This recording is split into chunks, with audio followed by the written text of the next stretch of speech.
اگر والدہ کو لے جانا چاہتے ہیں تو دو طرح سے لے جائیں، یا جنازہ لے جائیں یا پھر اسی پیرالائز کنڈیشن میں ان کو میں باؤنڈز بھی دے کے جاؤں، ان کو میں چیکس بھی دے کے جاؤں اور کیش بھی دے کے جاؤں۔ بھائی میں آپ کو پیسے دینے کو تیار ہوں اور پہلے دن سے پیسے دے رہا ہوں۔ میرا صرف ایک ہی مطالبہ ہے، جو میری ماں کے ساتھ ہوا کسی اور کے ساتھ نہ ہو، کوئی اور یہاں پہ اس طرح ناگہانی موت کا شکار نہ ہو۔ یہاں لوگ بولنے سے ڈرتے ہیں کیونکہ انہیں ڈرایا جاتا ہے، انہیں بتایا جاتا ہے کہ یہ ریاست مدینہ نہیں ہے، یہ اسرائیل ہے، یہ بھارت ہے جہاں ہم کھڑے۔ یہ دروازے انہوں نے ایسے بند کیے جیسے میں نے خودکش حملہ آور ہوں اور بم باندھے ہوئے۔ مجھے میری والدہ سے نہیں ملنے دیا جا رہا، مجھے اندر نہیں جانے دیا جا رہا۔ اگر پھر میری والدہ کو کچھ ہوا تو یہ آن ریکارڈ میں بات کہہ رہا ہوں، اس کا ذمہ دار اب شفا انٹرنیشنل کی انتظامیہ تو ہوگی، لیکن جو چیف ایگزیکٹو تیمور شاہ ہے وہ ذمہ دار ہوں گے، اور میری ماں کے قتل کا مقدمہ ان پر درج کیا جائے گا، جس کے لیے یہاں پولیس بھی موجود ہے۔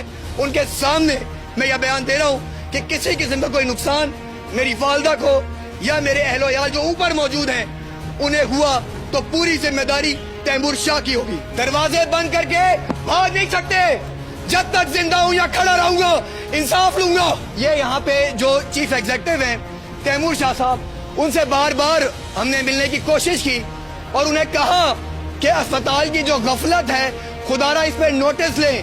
جس طرح یہاں لوگ جنازے اٹھا رہے ہیں، یہ لوگ اپنے مریضوں کو ٹھیک کرنے حال آتے ہیں، لیکن یہاں جنازے اٹھانے کی پوری تیاریاں ہیں، پھر پوسٹ مارٹم کے لیے اپنے ہی لوگوں کو، اپنے ہی شاگردوں کو وہ لاشیں دی جاتی ہیں۔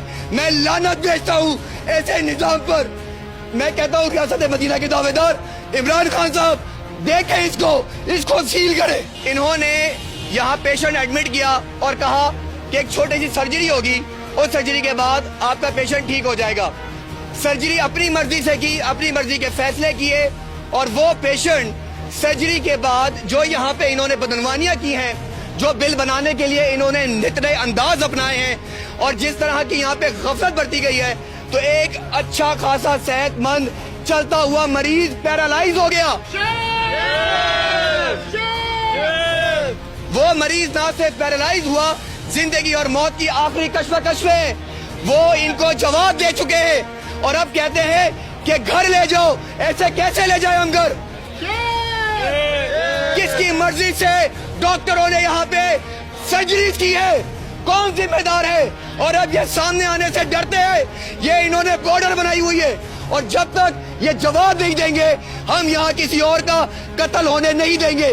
میرے پاس وہ تمام ویڈیوز موجود ہیں، تمام ریکارڈ موجود ہے کہ جو انہوں نے 2 نمبریاں کی اور رپورٹس کو تبادلہ خیال کیا، اور اس کے بعد جو آپریشنز کیے گئے وہ بھی ان کی اپنی مرضی کے لیے کیے گئے۔ تو میں انہیں آخر تک انجام تک پہنچا کے رہوں گا۔